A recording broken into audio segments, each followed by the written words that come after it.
Hey there, you, Alex here. Here's some good news for you. Non-dual awakening doesn't have to be this big identity crisis. It doesn't have to be this thing that melts your life away and turns you into a robot.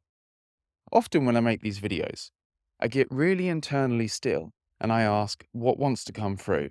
And today, what wants to come through, I think is very good news for a lot of you interested in non-duality and awakening, because it really depends on who you're watching or reading. But non-duality and awakening is often presented as this spooky, scary thing that it's going to be super difficult to go through or take away everything you've ever known. There's these YouTubers that seem to be going through some kind of existential crisis, giving you the impression that you have to go through some kind of crisis, and then after a while it becomes perhaps nice and beautiful.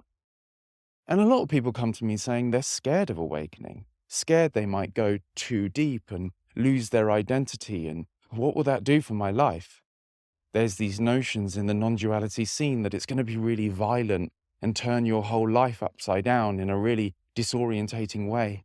Perhaps you're going to lose your sense of self and you are going to disappear or die, or you'll find out you didn't even exist in the first place, or everything's going to be empty.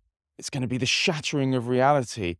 You're going to realize there's just nothing to hold on to. You won't be able to want anything anymore, and there's no free will and no control, and perhaps the ones who are really awake are those YouTubers that stare vacantly at the camera for their whole speech with what feels like minutes of silence between their robotic sentences, and you might have to go weird like them.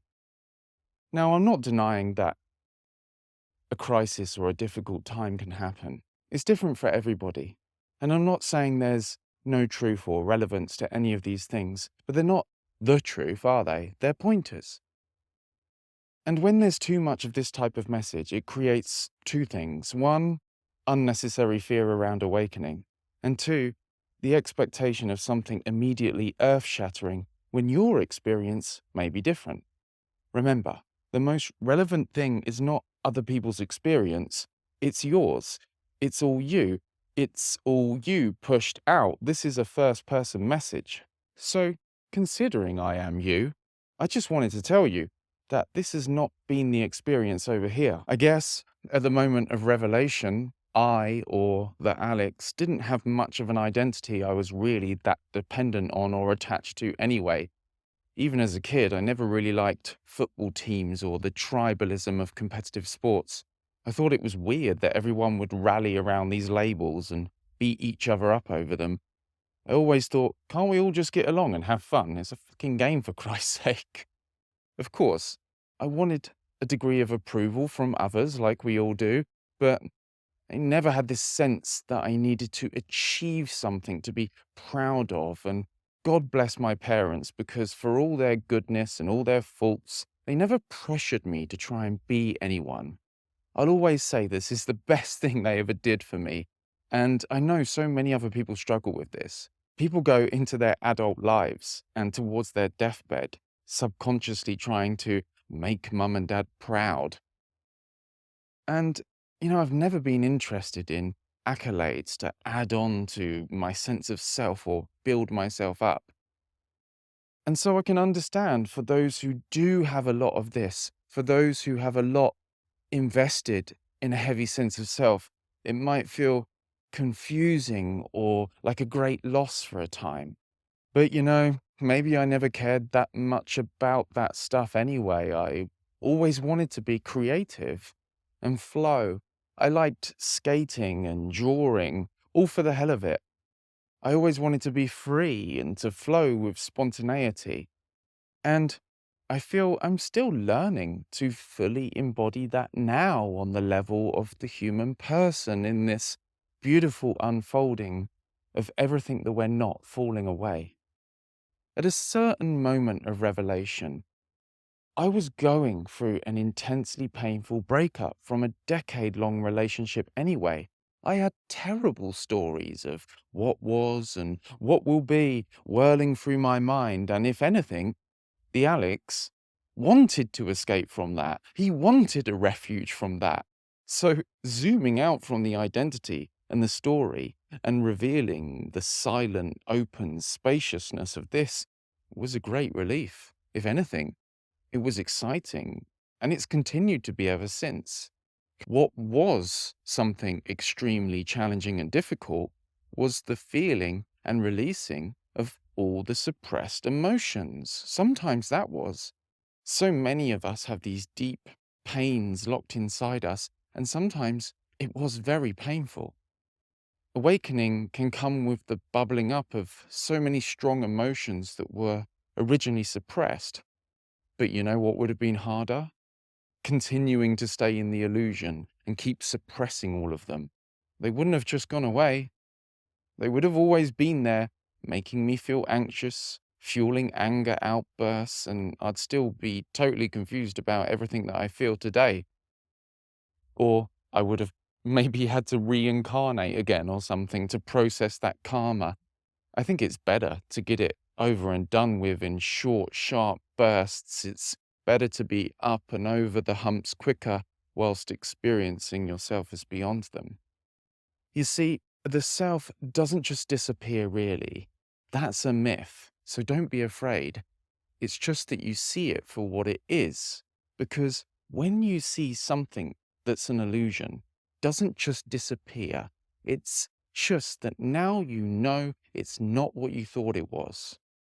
This message doesn't need to be spooky, so let's chill out with the drama for a second. Because there's a myth that it's always an instant 0 to 100 life transformation from awakening, whether it's a crisis or instant bliss, but that's not always the case. We have the Eckhart Tolles, the spiritual gurus who tell of times when everything went from hell to bliss in a millisecond. But don't forget, he tells us that at the moment of awakening, he was thinking, I cannot live with myself any longer. He was on the borderline of suicide. So to experience sudden liberation from that story, to the relative peace and bliss of the stillness beyond it, provides an extreme contrast, a crystal clear distinction between the hell we create in our minds and the heaven of our essential being. But you don't have to get to that point to realize this. Perhaps you don't think your life is that bad at the moment.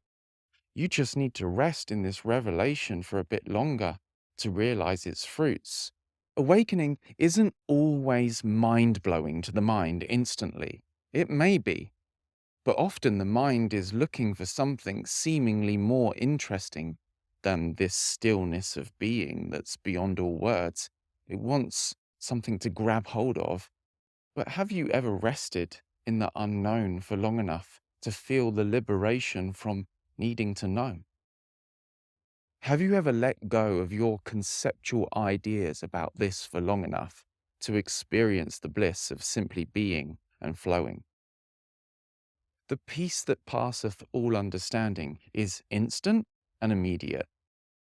The bliss happens when you don't get bored of the peace and you stay as the flow. It is good to understand what's going on when there's these difficult moments, because when the sense of self, the sense of only being a limited individual dies, it can really feel like a kind of death. But the question is, what's left in its place? Nothing disappears. This is left in its place. The wholeness of everything that already is left in its place.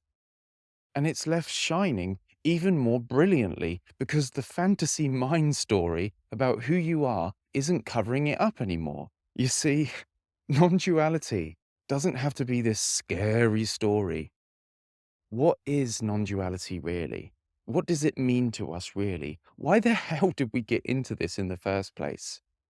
I mean, what is it really? Of course, ultimately, it's indescribable, but it's also an always and immediately available peace that's imperturbable, a peace that's independent of anything you're experiencing, including the most scary thoughts or the most painful feelings. It's the revelation that who you really are is beyond even the most intense experience and beyond any need for approval, validation, worthiness, or control. It's the revelation that you are already whole, complete, inherently fulfilled, and absolutely perfect just the way you are. The revelation that you can still improve and refine your human body and mind, but you don't need to, you just want to, for the joy of the journey and the lessons that you learn. It's the gradual dissolution of so much stress and tension. It's the gradual unwinding of all your neuroses. It's the revelation that you are peace, love, and are one with everything and everyone. Nothing is separate from you. No one is separate from you. And nothing you want is separate from you. It's all within you. You're the one doing it. You're the creator itself, the single consciousness that's dreaming the dream of 8 billion people, trillions of animals, and an infinite amount of alien worlds and parallel dimensions all at once. It's the liberation from all your heavy, sucky stories and the end of things happening to you and the start of things happening for you. It's a fresh white canvas to paint a new life on, a new chapter where the character you're playing becomes free to dance, explore, and play without all those previous limitations. A new perspective onto the world and the universe that cannot ultimately be understood, and yet, paradoxically, makes so much more sense. So much more sense than the mainstream myths you've believed in the whole time and had you feeling confused and separate. Of course, there was never any proof for a separate world outside of this consciousness. All you've ever experienced is this consciousness. You always were this consciousness that's everything that there ever could be. You are one with all experience, and yet free from it. You are ultimately limitless. You are infinite. You are the aware presence that can appear as anything. You are an infinite creator. You are the individual and the whole at the same time. You are the Atman and the Brahman, and the Atman and the Brahman are one. If you want to stay stuck in some nihilistic version of non-duality, be my guest, but that's not the message or the experience over here, and it's not how it has to be for you too. We got into this for true liberation, didn't we? And true liberation it is. For one-on-one coaching inquiries, go to speaktoalex.com. See you in the next video. Peace.